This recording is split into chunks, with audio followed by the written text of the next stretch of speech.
No, no, no, no, no. Environmentalist, right, is supposed to look like this. Marine biologist is supposed to look like this. If you work on hydrogen, you're supposed to look like this. My point has always been, if you're going to ask for a seat at the table, you're never going to be given an invite. I literally just sit. Ocean Purpose Project really came out of this experience that I had with water pollution. I really wanted to do something that had a sense of purpose. Because if I start thinking about it, if I start going down the rabbit hole of why is this happening to me? I used to be a national athlete. I used to be a Singapore Idol. I'm a TV producer. I've got it all figured out.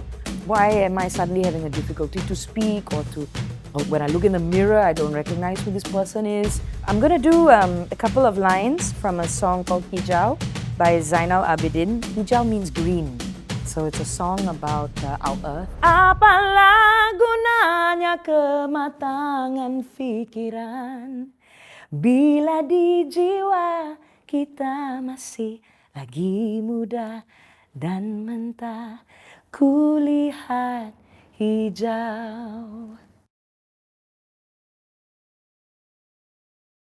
Mathilda, thank you very much for making the time to be with us today. Thank you, Viswa. Thanks for having me. Thank you. I know this may be a bit difficult because it's always difficult to go back to memories that are not very fond. Tell us what happened in Boracay in 2015, where your life changed. I used to be on Singapore Idol and I was a TV producer. And as if there weren't enough hours in the day, I also used to paddle dragon boat. 2015, we were all paddling as part of Team Singapore, 120 of us from Team Singapore Barbarians in this beautiful island called Boracay in the Philippines. We were paddling, we were diving, swimming, really having the time of our lives, winning medals. This was a competition. It was a competition. It was a dragon boat race, and it was absolutely stunning. What a location. After just 3 days of being there and just enjoying ourselves, I landed back in Singapore, and I had no idea what was happening. I couldn't keep anything in. Everything was just coming out of me. And I went straight to the hospital. I was there for a couple of days. So it felt like food poisoning? It felt like food poisoning, but worse, with a host of fevers, everything. And this persisted for a while. And this was also something where I wasn't sure what was going on with my body. About a month later, I developed vitiligo. So that means having your skin turns white in different patches all over the body. It was on my hands, on my face. A few months later, my hair turned white, my eyebrows and my eyelashes as well. And then I started to... Permanently? Yes. So is your hair white? Yeah, I dye it black. I dyed it black special for you today. Oh, thank you. And my eyelashes too. Your eyebrow? Yes. This was quite a surprise for me. I had no idea what was happening. Add to that, me losing my voice for 6 months. And as a DJ, at the time I was a radio DJ, I was also a singer. Singer, right? So to lose your voice or to suddenly be really hoarse and having to write instructions to people, it was really difficult. Add to that muscular spasms. So I'd be cycling a bicycle, I would suddenly crash into a tree because I developed a muscular spasm. I don't know how it looks like when it happens. And how long does it last? A few seconds, but it's enough to just I can't control it. So it happens to my feet and my hands. You say happens, so it's still happening. It still happens, yeah. So this is something that, over time it gets worse and worse. And I understood that a lot of these symptoms are actually different forms of autoimmune conditions. So for example, the vitiligo is a form of autoimmune, the Sjogren's syndrome is a form of autoimmune, the muscular spasms as well. You also have arthritis, right? Yes. Oh, thanks for reminding me. That explains why it was hard to get out of the bed today. There's so many of these things that's happening with my body. And with autoimmune, your immune system is fighting against the body, right? It's basically... you're on a war against yourself internally because something has literally caused your immune system to crash, and in the reset, it's literally seeing normal cells as a threat. It's fighting against itself. Let me ask you this. How are you not angry and upset that this has happened to you and your whole life has turned upside down? Are you going to catch me on a Friday night, Viswa? Like, when I'm having my routine, I schedule it in my week. I'm making light of it. I'm making jokes about it mainly because that's my mechanism to deal with it. Because if I start thinking about it, if I start, going down the rabbit hole of why is this happening to me? I used to be a national athlete. I used to be a Singapore Idol. I'm a TV producer. I've got it all figured out. Why am I suddenly having a difficulty to speak or when I look in the mirror, I don't recognize who this person is?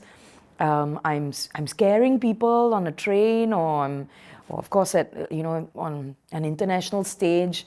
There's so much of fear, to even speak on behalf of Singapore, because you're never sure when suddenly any of these things is gonna derail my message.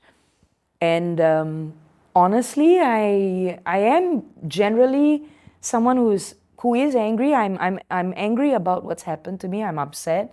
There's some days where I can't really figure out what else to do but just cry about it, about how unfair it is. I put maybe a 1 hour limit on it. It's actually scheduled in my Google Calendar.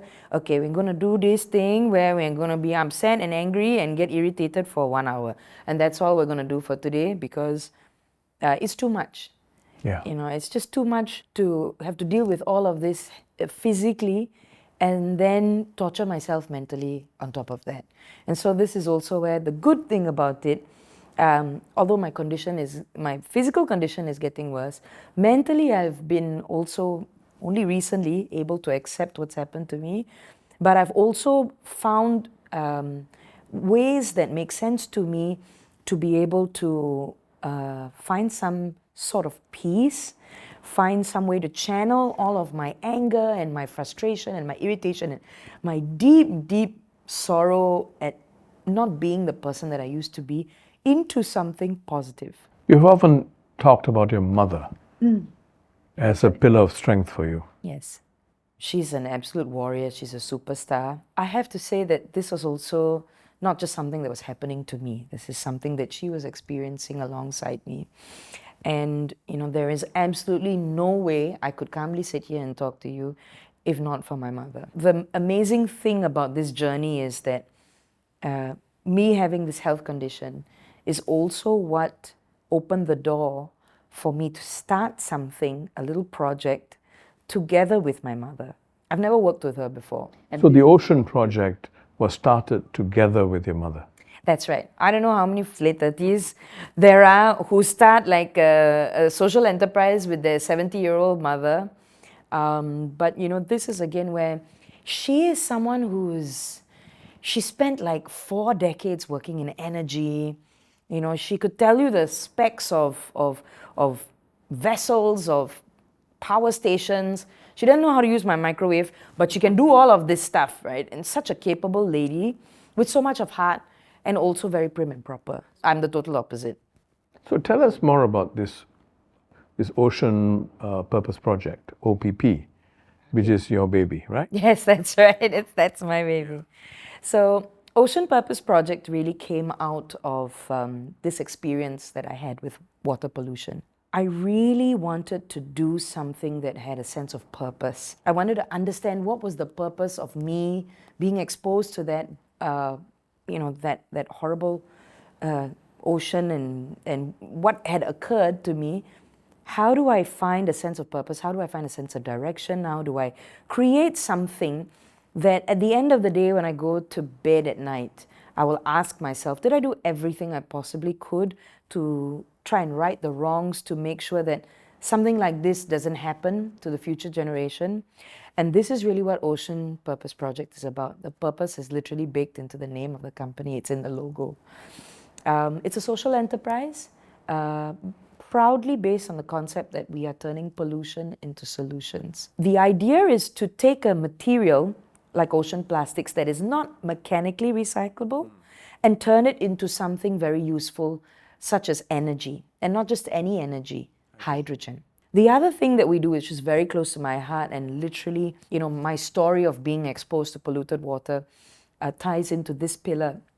We do seaweed bioremediation. We work with fish farmers to grow seaweed and mussels, native species, to absorb excess chemicals at sea. And then we turn those seaweed and mussels, because you can't eat them, and I strongly recommend we don't eat them. We actually turn those into bioplastics, biofertilizers, biofuels. But don't you need large quantities to be able to be sustainable for the conversion into energy? Definitely. So just to give you a picture, with one of the farms that we're working at, it's a traditional farm. We have about 430 seaweed mussel lines. They're vertical lines that hang down, about 2 meters in length, 2 to 3 meters. On one line, you would have a minimum of 200 mussels, minimum. And then maybe about 1-2 kg wet weight of seaweed, as well as all forms of biodiversity. One line filters in a day 48,000 liters of seawater. One line. I usually call them my best, OPP's best employees. Working 24 hours a day, 365 days a year, and they're literally, just filtering that seawater. No energy required. And basically, it's a very non-invasive way, not much sound, it's nature-based solution that allows the fish that are in the nets to have a cleaner quality of water. And I think, like building these projects in Ocean Purpose Project, things that had never been done before in Singapore, working alongside my mother to do that. Don't get me wrong, these are 20-hour days that we're pulling Monday to Sunday.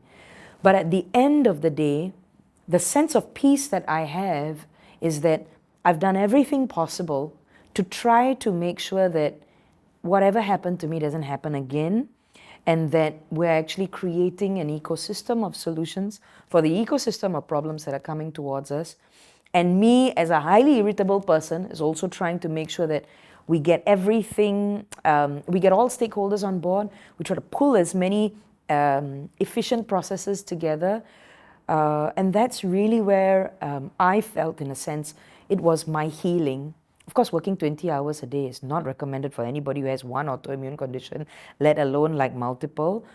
But it really was a way for me to be able to sleep at night and say, okay, all this has happened, but we're doing something. We're literally turning this into a solution. Do you say that Singapore is a very good test bed for trying out these technologies, so to speak, these new solutions that are energy efficient, right? Definitely. I think, one of the reasons why our office is in Pasir Ris is the ideas that we are coming up with, involve mobilizing all 140,000 people who live, work, and play in Pasir Ris. It's really about saying, okay, Singapore is heralded as this place for prototyping, deep tech, high-tech solutions and all of that. But how do we turn this into a solution that is town-based? So how many people are you talking about in creating this movement? How many people have you been able to get on board? We do a lot with various aspects of the community, whether it's religious communities. And my mother, I think she was the first person to get there's a church literally just walking distance away. She got the church involved. She's been reaching out to all of her dynamic, I wouldn't say like older, for fear of my life. Be very, Yeah, very careful. Yes. For fear of my own life. But she's really good in mobilizing her community. What about schools? Schools, we've got about 1,000 students who have come and done projects with us just last year. So if I could just take you back to plastics to hydrogen. Singapore government has already said that hydrogen is going to be the big solution, right? But it's very expensive. Right? How are you working around that, the cost factor, for it to be exploited, plastic to hydrogen? And I gather that you're working closely with NTU, the scientists in NTU. Can you tell us very quickly how that's been faring? So I think the major cost issue with hydrogen is how do we transport it? It's about shipping hydrogen in a format that is either ammonia or methanol, and then the conversion process and the infrastructure required to process all of this. What we're saying with plastic to hydrogen is instead of having to ship all of these materials, you can actually have a source of hydrogen in a format that is relatively inexpensive and easy to procure, which is waste plastic. Whether it's ocean plastic, whether it's household plastic or any form of waste plastic, relatively easy to be able to move that around within a country. The second aspect of it is that through technology, multiple sorts of ways that you can create hydrogen from plastics, whether it's through pyrolysis, which is combustion in the absence of oxygen, and then turning it into low sulfur fuel, and then using a chemical catalyst to crack the gases that are produced and turn that into hydrogen. A bit too expensive that. We can make it much cheaper with microwave technology. So this is again where our job at Ocean Purpose Project is to really say, what's the best technology that's out there? Who's doing great stuff, right? We don't need to reinvent the wheel. Let's curate the best of from all over the world and put them together in an OPP or an Ocean Purpose project and say, guys, come and build this mobile plastic to hydrogen unit in Singapore. Let's build the test case. Let's prove how every HDB's plastic waste could actually be turned into that very same hydrogen that can be used to power our country. Everything that washes up on our beaches in Pasir Ris could also be used to be turned into hydrogen. How do we create a small little test case, but also assist the government, assist the industry in understanding the issues around hydrogen deployment? And of course, the funding for that, the prototype for a plastic to hydrogen unit then goes towards our NGO needs, which is to send these plastic to hydrogen units that fit in a 40-foot container, to send them out to island communities in our region, places like a landfill in our region that just don't have the money to be able to deal with these mountains of landfill or mountains of trash washing up on their beaches, and turn it very clearly into an energy source, elevating people who live in the most polluted communities into hydrogen producers. Okay, let's shift the rhythm of this interview. A quick answer. What do you think is the role of government in what you're doing? Role of government in what we're doing, the door opener, the matchmaker, the connector.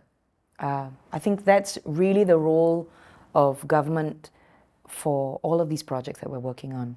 And is the government supporting NGOs like you enough? As an NGO, we will always say no. We always need more, we need funds, we need support, we need grants. I will say that what we've encountered is very interesting forms of support. So for example, we're really lucky to have some mentorship sessions with MPA, with Energy Market Authority. They tear apart what we're working on and they're like, no, you need to focus on this, and if you really want to scale up, you've got to do this, and that's worth its weight in gold. But what if you don't want to scale up? That's a great point. I believe in having modular systems that can not scale up is not so much the issue. I think it's important for us to scale out and scale down. So have the flexibility to do all those things. I think we've been lucky that we've had various different government agencies, MSC, even our own MPs. My MP Desmond Tan actually comes and paddles. He goes. We have meetings on the SUP board, the stand-up paddle board. And then Aku Kena Sila Mak, and those kinds of sessions where he talks through things with you, gives you ideas, and we have very open conversations. I think that's the kind of government support that me and many other NGOs and social enterprises like us, we need. We need that, that journey with us support. Because in doing so, in paddling out and seeing the plastic issue firsthand, and itching when, the water is dirty, clearly it tells more than any pitch deck can ever do. So when the government endorses, supports more than just giving funds, that alone, the support alone, brings people together, right? Support is fantastic. The government agencies that have been introducing us to private sector, that have been literally saying, don't waste time on doing a beach cleanup with Mathilda. Sit down, talk to her about this plastic to hydrogen thing. Let's, for example, try and integrate it into a bunkage solution. Next question, quick one.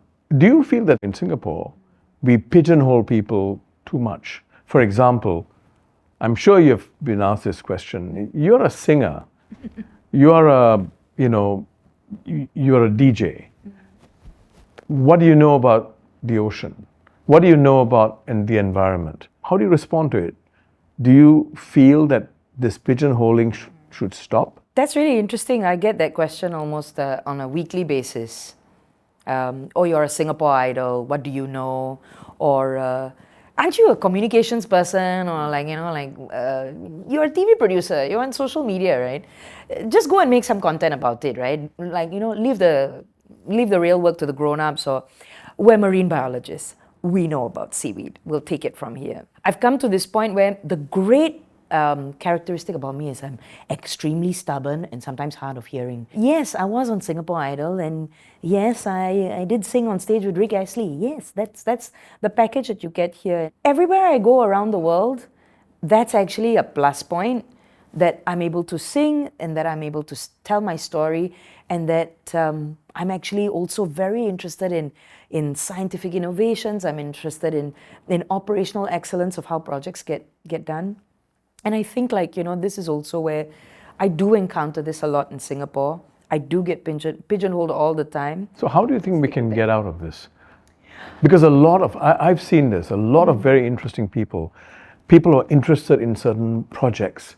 They're passionate about it. They may not have the expertise per se. That's right. But why is it that we don't sort of allow such people to also be involved in things of passion? That's absolutely right. What do you think is the problem? I think the problem is, have you ever seen crabs in a glass container?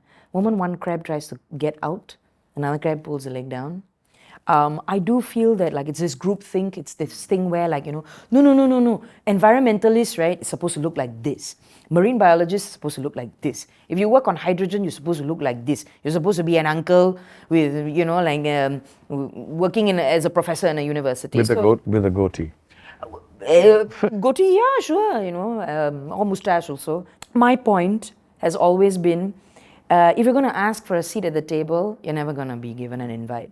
I literally just sit. There's a famous female marine biologist who was literally just hanging outside my office trying to catch one of my staff or one of my colleagues, and ask them hey, how did you do this seaweed bioremediation mussel thing? I also want to do another project like this. And that's when we realized that it's literally about tenacity.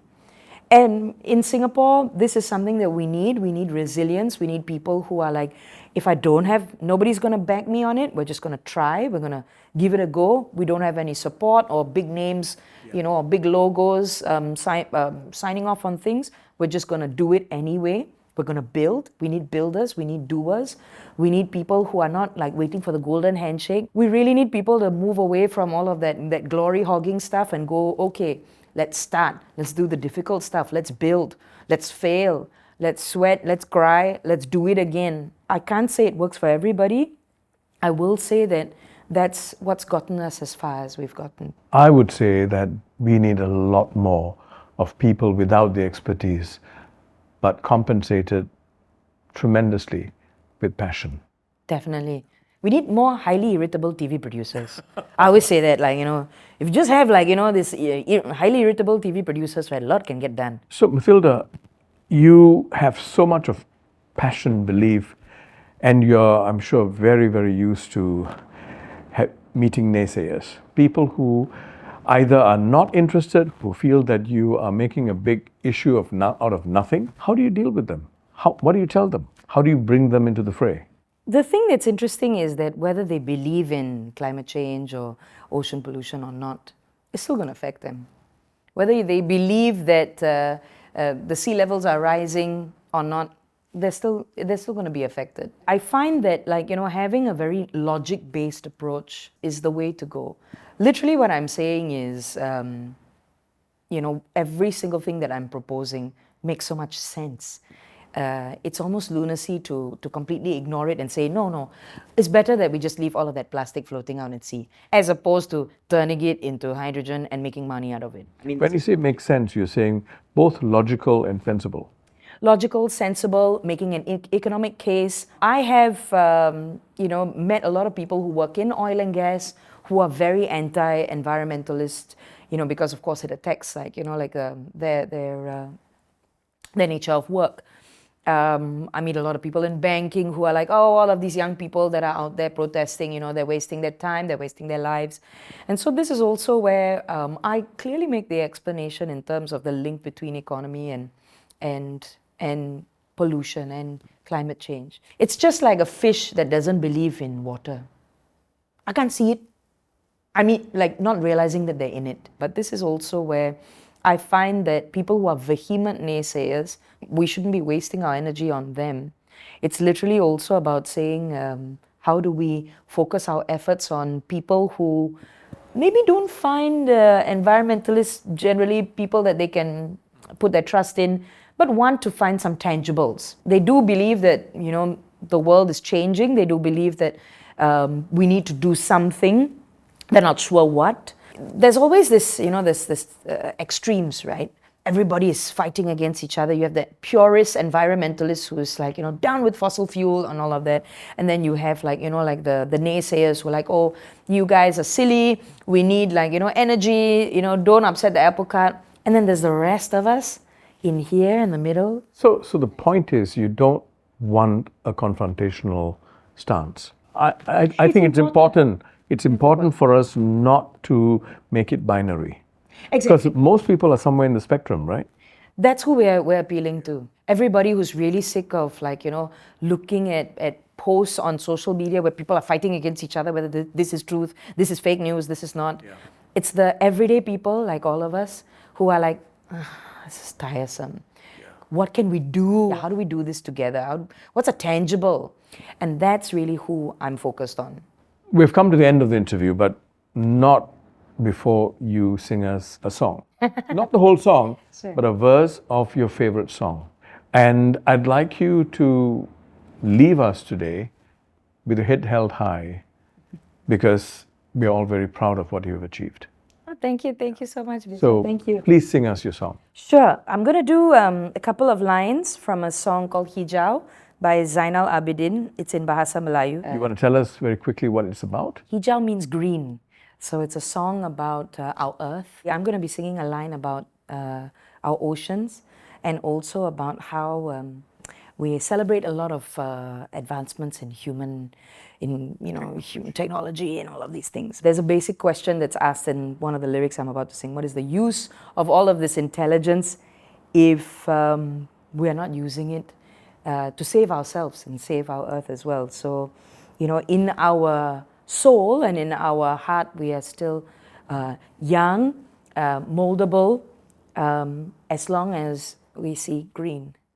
Bumi tanpa lautan akan kehausan, pasti lambat laun hilang duniaku yang malang. Dewasa ini kita saling merayakan kejayaan yang akhirnya membinasakan. Apalah gunanya kematangan pikiran bila di jiwa kita masih lagi muda dan mentah, kulihat hijau. Mathilda, thank you. Thank you so much.